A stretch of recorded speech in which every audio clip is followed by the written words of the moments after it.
Creator's name, if I could share one message with the generations to come, it would be, just be curious. We know that you have your own understandings, your own upbringings, and they don't always align with our indigenous ways of knowing, with our indigenous values. Just be curious. Be curious for yourself. Be curious for your kids yet to come. How might we, collectively try to carry forward some of our teaching, some of our indigenous ways of knowing and being for generations to come? It's a responsibility that we all need to embrace, not just a select few. It's not just up to the elders to do that. It's up to all of us to do that. And so when we model that and demonstrate that with respect and vulnerability to our own children, the hope is that they do the same with their children. I think be curious, be confident. If there's something that you want to do, you can do it. And I think reaching out to people is not a source of weakness, it's a source of strength. You're reaching out to your community wants to build you up, your community wants you to succeed. So I think that if there's something that you're interested in, just go for it. Go for it and figure it out along the way, because you don't know something until you move forward and you learn, right? So I think give yourself grace in the learning. And yeah, I think that's it. And I think if I had to give a message to our future generation, it would be to keep building from what we've already been trying to come up with here at Muskanawa, across the province, and being able to mend relationships, build relationships, learn from each other, learn from each other about all of our different customs and traditions and where we come from and how we can help each other. I think would be just expanding on that, keeping the conversations going, kind of telling people that if you don't know, come out and experience a ceremony, come out and experience a lodge, come step in Muskanawa's doors and ask some questions, because you just don't know until you're sitting in a room with people that do. That can really be a light bulb moment of, wait, this is what I can do. This is what I can add to in order for myself to do my own part in, learning and reconciliation and just building and mending relationships. If Miskanawa, or even for me, to pass on some type of legacy to the land, would be learn how to protect the smudge, learn how to protect and respect the land. I think that would, everything, that would really touch me the most. It's not only ceremony. I think just coming out to the land is so important. To sit by the campfire, listen to an elder share and speak about life, about not only creation stories, but share those stories about life, and I think this would be the place for it. And that's what I would like to see left behind is that legacy of learning how to protect the land, take care of the land, be a steward to the land, take care. If you take care of the land will take care of you. That's why we call it a Miyo-Pimatsiwin. Thank you. Well, I would say the next generation, we are an oral culture.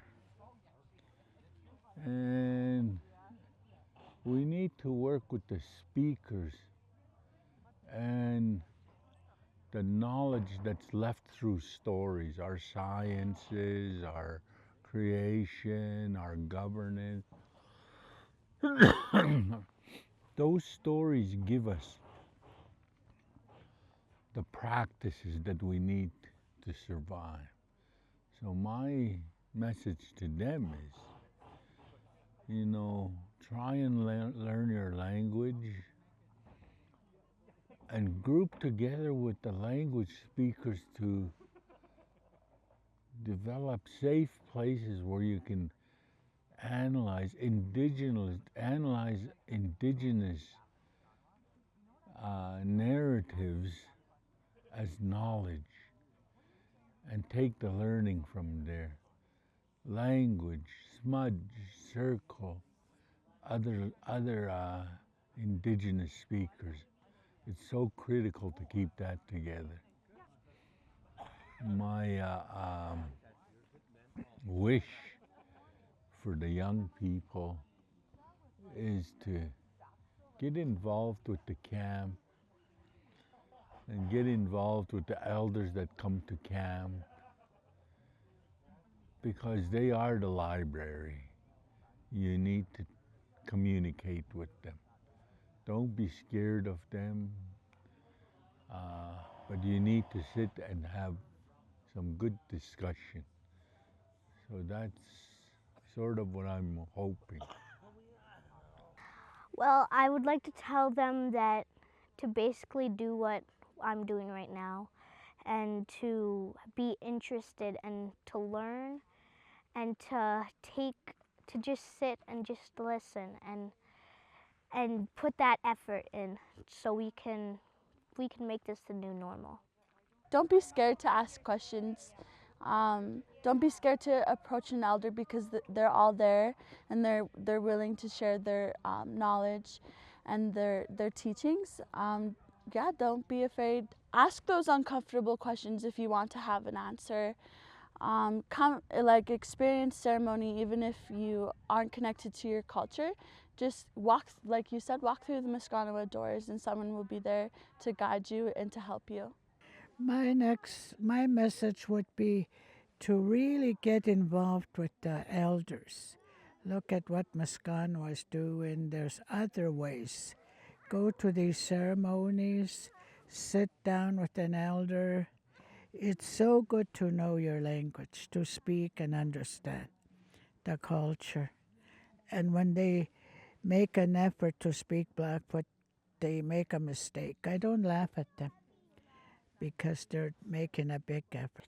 To start learning younger, like for the young people to start valuing the teachings and stuff. And I would just like to see young people not think, oh, I can learn the teachings later. Oh, I'm only young once, I'll do it later.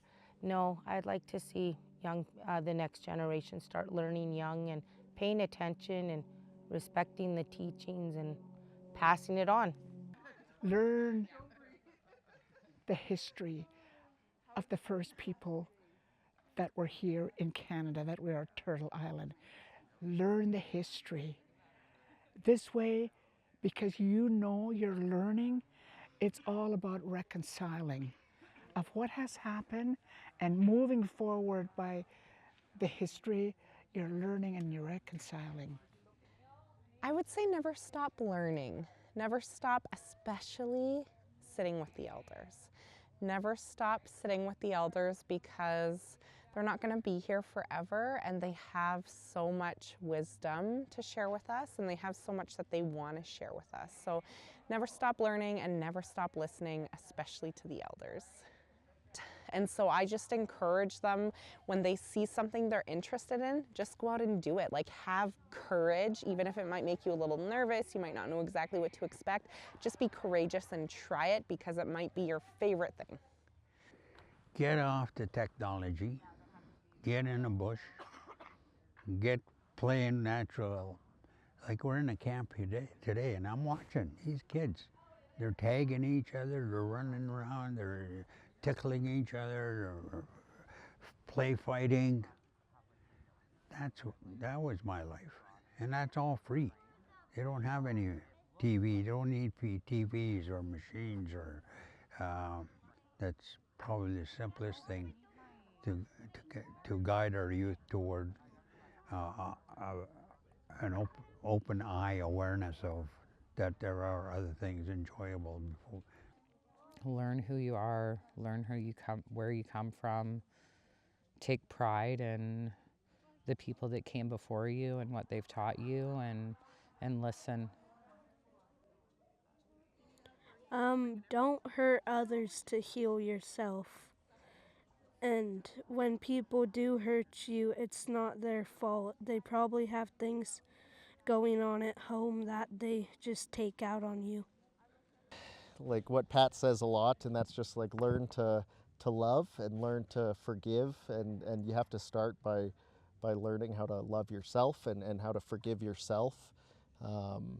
And then, as Pat says, just accept yourself, and that's accept yourself for who you are and everything like that. And life will be easier if you can do that. You know, as you get older and life happens to you, sometimes your path kind of presents itself over time, and different paths will present itself over the course of your life, and you just follow that and accept it for what it is, whether you have that means you have kids, whether that means you don't have kids at a certain time. You know, you just, that's who you are. And so who are you? Just, you know, every few years or every day, if you can, just reflect on who are you, who's your responsibilities to, who are you in relationship with, and do you need to take care of. And that always starts with yourself, and then you can branch out to the people around you after that.